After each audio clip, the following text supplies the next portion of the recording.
whether you clicked on this just simply to know what paganism is and you're just curious to know what it means, or whether you actually are trying to practice and learn paganism and to become a pagan. Either way, I'm going to set first just in general what paganism is, the rules of paganism, what we believe, that kind of thing. Then I'm going to talk about, the difference between pagan and other religions that also believe in magic. Some similar, some very, very different.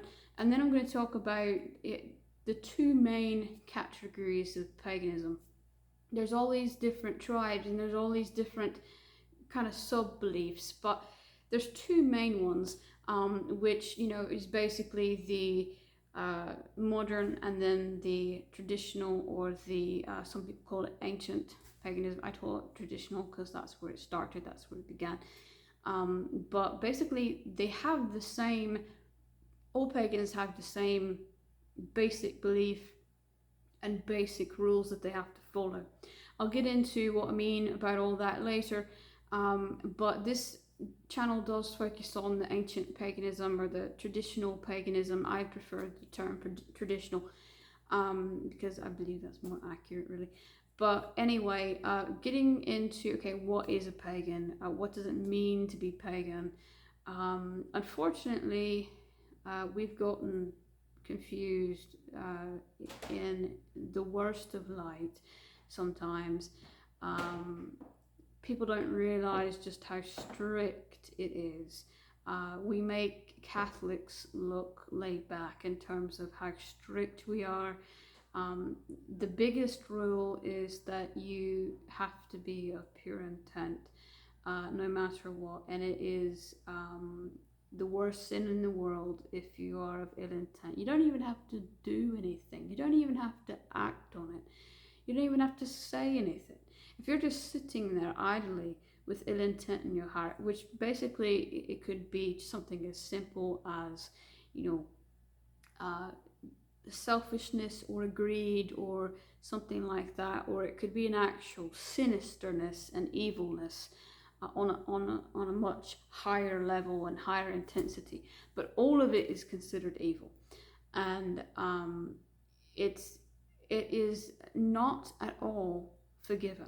It is not. What I'm trying to say is, it can be forgiven, but you have to have a punishment. You have to have a punishment for it. And so anytime you do something of ill intent, even if you're just thinking about it, you have a punishment for that. Especially when that ill intent that you do has caused some kind of harm to an innocent. If you harm the innocent with that ill intent, then your punishment is like a threefold. It's said to be even greater than the pain that you caused. Said to be 3 times longer, 3 times more painful than the pain that you caused. The second rule that we have is that basically you have to respect everything in nature. We're very, very nature oriented. Everything is on an equal plane. What do I mean by that? I mean that unlike these Abrahamic religions that will have humans on a pedestal above all other species, Earth owns itself. Nature owns herself. You do not own nature, therefore it does not belong to you. Therefore, if you take something, even if it's just a dry, crinkled, dead leaf, you need permission to take that from the forest. Even if it's just randomly in the middle of the street, you need permission to take that, because it belongs to nature. It doesn't belong to you. Nature owns herself. You need to ask permission. If you're given what we call sacred permission, which means that the land or whatever it entails, or especially the universe, has given you this permission, only then can you take something. And it's not just when you're doing spells or anything like that, ritual, whatever. It's not when you're doing math. It's every single second of your life. When I go to the store and I have to buy groceries, I actually have to not get what I might want, but get only what I am meant to have. That is how strict it is. Every single second of your life is like that. So it is quite strict. The biggest difference, well, hold on, before we get into that, I don't want to start comparing the similar one first. I actually want to start comparing the two polar opposite. So what is the exact opposite of paganism? Satanism, basically. Satanism believes that not only can you be of ill intent, but they actually assume basically a requirement.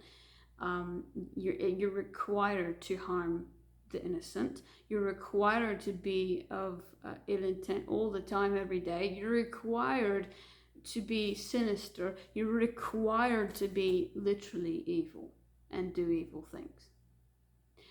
And unfortunately, because we both believe in magic, and because Satanists, I think I'm going to do an entire video about this, because I really can. The history of this pentagram. Satanists stole it from us. It was meant as one thing, and Satanists turned it into something. They turned it on its head. They made it. It was meant for healing and protection, and they turned it into what they use it for, and their purposes, evil. Now we're getting into kind of what people believe. The modern pagans are too afraid to use a certain type of pentagram because they think that the Satanists, I think, and the Abrahamic actually have influenced what they think. They think it's got bad luck in it. They think it's got evil in it. No, it's your intent. It's what you intend. By itself, it is neutral, and whatever you intend to use it for is what it ends up being. So if you intend to use it for good, it ends up being used for good. If you intend to use it for evil, it ends up being evil. But that is more so the traditional belief in paganism, that your intent overrides anything else. Which again, I'm gonna do an entire video about symbols, because I really could just go on and on and on about how many symbols were originally meant for one thing, and then got twisted and warped into something they were never ever meant to be used for, ever. But anyway, that aside, Wicca is actually quite similar, but I don't know too much about it. I'll just say this. I know there's one big difference. In paganism, you don't trust people like Wiccans trust people. If somebody has shown that they are of ill intent, you do not trust them. In fact, you have, as long as you've got sacred permission, you have war magic and protection magic that you will do, and it's only reserved for if your life or someone else's life is in jeopardy. It's considered a weapon. But basically, you know, you can, if some kind of evil or malice is jeopardizing your life or someone else's life, you can use that war magic. Well, Wicca really refrains from that, because they believe that everyone, literally, even the most evil of people, have some kind of good in them somewhere. And pagans do not, at least the kind of paganism that I we do not believe that. We do not believe that at all. We believe that what you are is what you are. And if you have been shown that you do not have any good in you, then you do not have any good in you. There's not some underlying good that just magically appears when it's not there. And so they will forgive people when we won't. They will be lenient on people when we won't. And they kind of leave it up to the universe to decide what happens to those evil people, because they believe that even the worst of people have something good in them. And so, you know, it's it's really all I really know about the differences, because I honestly don't spend that much time on knowing what else they do and don't do. You know, it's kind of I almost think it's a newer religion, and so maybe that's why I don't really spend much time on it, because I'm all about the traditional stuff. But basically, the biggest, when we're talking about just paganism, the biggest difference between this modern paganism and this traditional paganism is actually quite the opposite of what you might think. Most things that people think, oh, it's old and it's traditional, it's rigid-minded. No, the narrow vision is actually the newer one. It's the modern. The modern paganism is, there's only one way to do this, there's only this way, there's only this can exist, only this kind of magic can exist. And the traditional ancient paganism is just, I mean, I know there's different tribes and things that may influence what one person that practices this more ancient type of paganism believes versus not. But basically, the traditional belief, we believe that a lot more things can exist and a lot more kinds of magic that we practice because of that. And so basically, I'll give you an example. People who practice this modern day paganism, they only practice the things that typically is you can't physically see. Healing, visionary, dream work, things that, okay, maybe if you're doing a healing ceremony and it works and someone feels better, obviously that's kind of able to see. But I'm talking about like obvious, really obvious versus not. So they're doing the things that are not as obvious.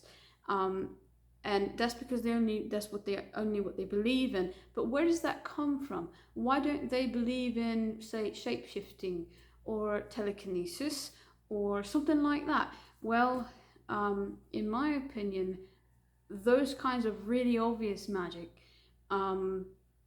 has been a lot more forgotten and a lot less believed in because of our history, because of our past. If you think about it, we used to all believe in that, but throughout so many witch hunts, the magic, the wisdom, it all died out with them. And the people who still lived on a lot of them were afraid to teach it to their children. So very few people end up still knowing about it. Why were they afraid to teach it to their children? Because any kind of obvious magic like that, they knew that it would attract attention, and they did not want to attract attention, because if they attracted attention, they would die because of the witch hunts. So they were trying to only teach their children the magic that is hard to notice, that is difficult to notice, that you can't just physically see with your own two eyes. And that is why I believe that the more modernized version of paganism only tends to focus on that lesser obvious kind of magic. Also the symbols and the things like that just what they use them for. There's giant gaps and holes. A lot of times they're twisted and warped into things that they weren't originally meant to be. And to a certain extent, it is your intent as to what it makes it, But, because a lot of these symbols are neutral until you add your intent into it. But still, they still have a certain set purpose, right? They still have a meaning to them. And it's almost like there's just giant gaps and these giant holes. And if you're sitting there thinking, this just does not seem right, this seems the opposite of the way it should be, or it seems like there's something just flat out missing here, then there probably is something not right. There probably is something missing. There probably is something twisted and warped backwards into the way it's meant to be. Because throughout history, they've kind of forgotten that. And so what I teach is mostly the forgotten type of magic. And so, yeah, that's basically paganism in a nutshell. I'll talk a bit more about these and elaborate in other videos.